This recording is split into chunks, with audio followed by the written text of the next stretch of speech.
আরে বিন্দু মাসি যে কি খবর? আপনি তো আর এখন বিন্দু মাসির হাতের পান খেতে আসেন না, তাই বাড়ি বয়ে আপনাকে পান খাওয়াতে এলাম। সম্পর্কটা এখানেই শেষ করে দিলেন সামন্ত মশাই? এ তুমি কি বলছো মাসি? তোমার সঙ্গে আমার সম্পর্ক কি আজকের?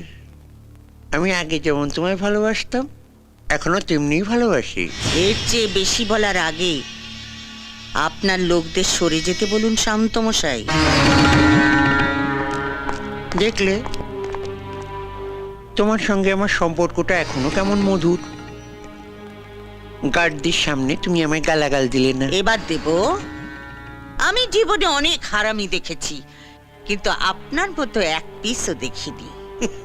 এই যে সাদা ধুতি পাঞ্জাবি পরে মন্ত্রী হয়ে হিল্লি দিল্লি ঘুরে বেড়াচ্ছেন, কার জন্যে? আমার জন্যে, এই বিন্দুবাসীর জন্যে।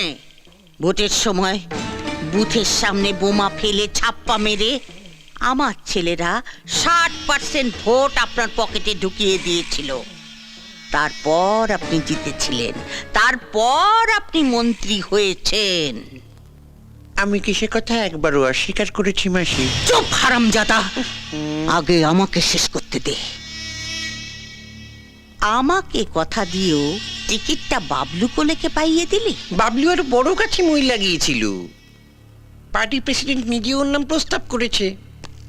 তবে আমিও বলে দিয়েছি, কর্পোরেশনের মেয়র কিন্তু মাসিকেই করতে হবে। গোটা শহরটা হবে তোমার। মেয়রের চেয়ারে বসে লুটে পুটে খাবে। তোর মেয়রের চেয়ারে আমি ইয়ে করি। হ্যাঁ, বিন্দু মাসি কারু ভিক্ষে নেয় না। আপনার পার্টি আমাকে টিকিট দিক বা না দিক, ভোটে আমি দাঁড়াচ্ছি ওই বাবলু কোলের বিপক্ষে। ভোটের এখনো অনেক দেরি আছে, তার আগেই আপনি জানতে পেরে যাবেন কে জিতেছে, ওই বাবলু কোলে না এই বিন্দু মাসি। তারপর দেখ কেমন লাগে। এই চলে আয় সবাই।